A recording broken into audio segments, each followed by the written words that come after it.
नमस्कार, आप देख रहे हैं 4 PM और मैं हूं अभिषेक मिश्रा। लोक जनशक्ति पार्टी रामविलास के राष्ट्रीय अध्यक्ष और केंद्रीय मंत्री चिराग पासवान की बात करेंगे।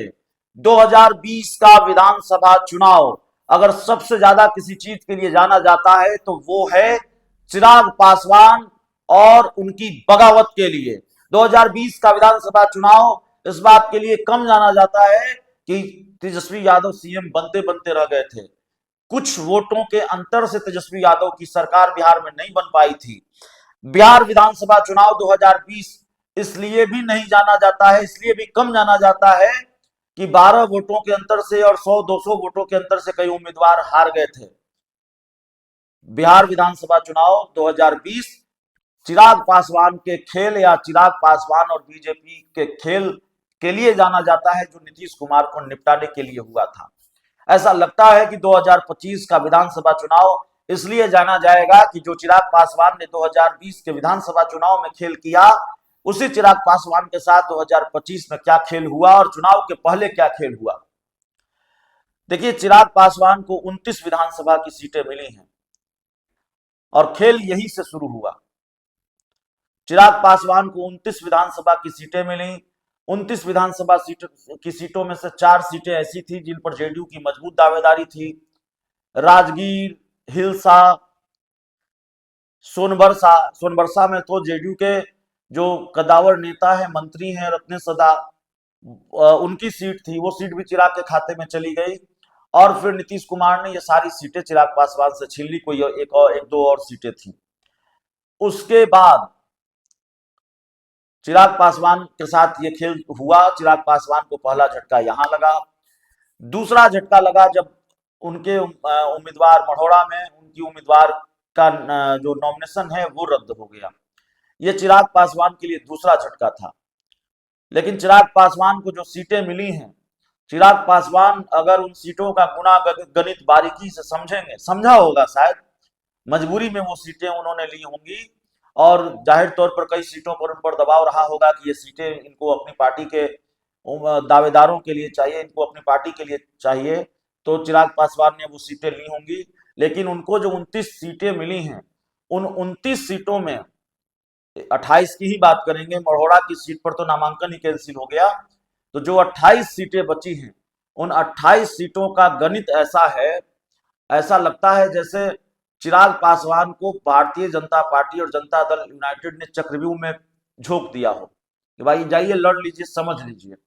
ये 29 विधानसभा की सीटें ऐसी हैं जहां जनता दल 28 विधानसभा की सीटों में ज्यादातर सीटें ऐसी हैं जहां जेडीयू और बीजेपी पिछली बार हारी है और वो सीटें चिराग पासवान को बीजेपी और जेडीयू ने दे दी है। बीजेपी ने ही दी है और उन्हीं सीटों पर चिराग पासवान को अपने उम्मीदवार उतारने हैं। अब खतरा क्या है चिराग पासवान को, इस बात से समझिए। खतरा यह है कि लोकसभा चुनाव में आपको 100 में 100 का स्ट्राइक रेट मिला। चिराग पासवान कहते हैं 100 में 100 का स्ट्राइक रेट विधानसभा चुनाव में भी आएगा। तो खैर 100 में 100 का स्ट्राइक रेट तो अब किसी भी हाल में विधानसभा चुनाव में नहीं आएगा। भाई एक विकेट तो आपका पहले ही गिर गया। आपके 28 उम्मीदवार लड़ेंगे, 29 एक उम्मीदवार तो पहले ही नामांकन से बाहर हो गया। तो चलिए अगर ऐसे ही मानते हैं कि 28 लड़ रहे हैं तो 28 जीत जाएंगे, तो 100 में 100 का स्ट्राइक रेट उसको कहा जाएगा। लेकिन क्या 28 जीत पाएंगे? चिराग पासवान की जो 28 सीटें हैं, उन 28 सीटों का गुणागणित ऐसा है कि मुश्किल सीटें जहां भाजपा जेडीयू हारी है पिछली बार, या जहां भाजपा जेडीयू के लिए मामला चुनौतीपूर्ण है, वो मुश्किल सीटें भारतीय जनता पार्टी और जेडीयू ने चिराग पासवान को दे दी है। अब एक एक सीट पर बात करेंगे, बात तो लंबी हो जाएगी, लेकिन एक एक सीट पर हम बात किसी अगले वीडियो में करेंगे। कौन सी सीट है, पिछली बार का क्या गणित रहा, उस पर बात कभी कर लेंगे हम, जाहिर है। लेकिन अब एक ही उदाहरण से समझिए कि जो सीट है मनेर विधानसभा सीट, मनेर विधानसभा सीट जो आरजेडी का गढ़ है, और आरजेडी, चूंकि मनेर की बात हम इसलिए पहले कर रहे हैं, दूसरी सीटों पर भी किसी वीडियो में बात कर लेंगे। मनेर की बात इसलिए कर रहे हैं कि मनेर इधर खूब घूमना हुआ, मनेर के लोगों से खूब बातचीत हमारी हुई और हमें लगा कि भाई ठीक है, आरजेडी का गढ़ है, भाई वीरेंद्र को फिर आरजेडी ने उम्मीदवार बनाया है, पिछली बार बीजेपी यहाँ हार गई, तो भारतीय जनता पार्टी के मुकाबले भारतीय जनता पार्टी इस बार नहीं लड़ रही है, चिराग पासवान की पार्टी से जितेंद्र यादव यहाँ से चुनाव लड़ रहे हैं। बीजेपी ने मनेर की सीट चिराग पासवान के खाते में डाल दी है, तो चिराग पासवान का कोई इम्पैक्ट है क्या, और बीजेपी के मुकाबले चिराग पासवान की पार्टी का बेहतर प्रदर्शन हो सकता है क्या? मनेर के जितने भी लोगों से हमने बात की, एक दो लोगों ने क्या कहा होगा मुझे याद नहीं है, लेकिन जितने भी लोगों से बात की तकरीबन सभी लोगों ने कहा कि वो चिराग पासवान की पार्टी के उम्मीदवार को पहचानते तक नहीं है। मुझे ये मालूम नहीं था, मनेर के लोगों ने ही बताया कि जितेंद्र यादव बख्तियारपुर से ताल्लुक रखते हैं और उनका नाता बख्तियारपुर से है, और लोगों ने कहा कि बख्तियारपुर से आकर कोई मनेर में चुनाव लड़ेगा तो हम लोग बाहरी को वोट नहीं करेंगे। सोशल मीडिया पर भी लगातार ये चीजें चल रही हैं, आप देख सकते हैं, बाहरी बर्दाश्त नहीं है।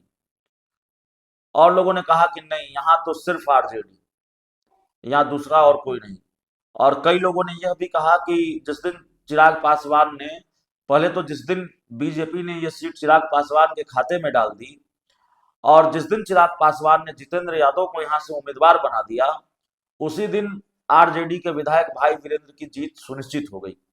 उसी दिन तय हो गया कि भाई वीरेंद्र बहुत आसानी से जीत रहे हैं। वैसे भाई वीरेंद्र मनेर विधानसभा सीट से लगातार जीतते रहे हैं और लगातार जीते हैं, लेकिन जब चिराग पासवान के खाते में ये सीट चली गई और ये सामने आ गया कि जितेंद्र यादव को उम्मीदवार बनाया है लोजपा रामविलास ने, तो ये तय हो गया कि भाई वीरेंद्र को जीतने से इस बार कोई नहीं रोक सकता। लोगों ने तो यह भी कहा कि भाई इस बार तो और ज्यादा वोटों के अंतर से वो जीतेंगे। तो मनेर का उदाहरण हमने इसलिए दिया कि भाई मनेर जैसी सीट चिराग पासवान के खाते में डाल दी, क्या चिराग पासवान 100 में 100 का स्ट्राइक रेट ला पाएंगे? हो सकता है कोई चमत्कार हो जाए, चिराग पासवान ने जो कहा है वो ला दे, लेकिन जो गुनागणित है वो तो 100 में 100 का स्ट्राइक रेट लाते हुए नहीं दिख रहे हैं। कई ऐसी सीटें हैं, 28 सीटें जो हैं उनमें कई सीटों का जो गुनागणित है, जैसे मैं आपको कई सीटों का गुनागणित बता सकता हूं जहां जो सीटें चिराग पासवान के खाते में दी गई हैं, और उनका गुनागणित कुछ ऐसा है कि भाई बहुत मुश्किल है उन सीटों पर चिराग पासवान के लिए।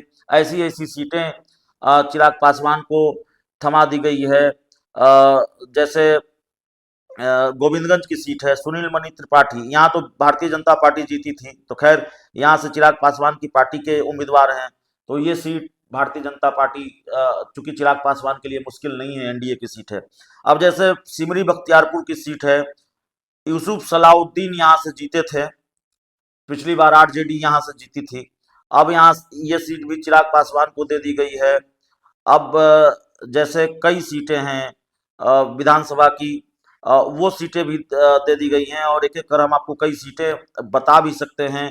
जैसे हमने परबत्ता की सीट बताया, परबत्ता की सीट भी चिराग पासवान के खाते में चली गई है, और यहाँ से जनता दल यूनाइटेड जीती थी, एनडीए जीता था, और जो संजीव कुमार सिंह, डॉक्टर संजीव कुमार सिंह जीते परबत्ता की सीट, वो संजीव कुमार सिंह अब आरजेडी में हैं और आरजेडी के टिकट पर चुनाव लड़ रहे हैं, तो जाहिर है परबत्ता चिराग पासवान के लिए वैसे भी मुश्किल है। ऐसी कई सीटें हैं जो चिराग पासवान के खाते में डाल दी गई हैं, और वहां से जैसे एक सीट में देख रहा हूं, सतीश कुमार आरजेडी के विधायक हैं, ये सीट भी चिराग पासवान को दे दी गई हैं। कई सीटें, मखदूमपुर की सीट की मैं बात कर रहा था, तो कई सीटें हैं जिनको बीजेपी और जेडीयू ने चिराग को थमा दिया है, बीजेपी ने चिराग को थमा दिया है, जहां बहुत मुश्किल लड़ाई रही है और जहां आरजेडी जीतती रही है, जहां इंडिया गठबंधन की जीत होती रही है, वो सीटें चिराग की झोली में डाल दी है।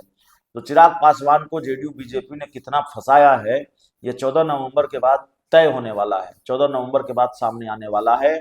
और चिराग पासवान विधानसभा में 100 का स्ट्राइक रेट लाएंगे कि 10 का लाएंगे कि 50 का लाएंगे, ये भी उस दिन तय हो जाएगा। बहुत बहुत धन्यवाद।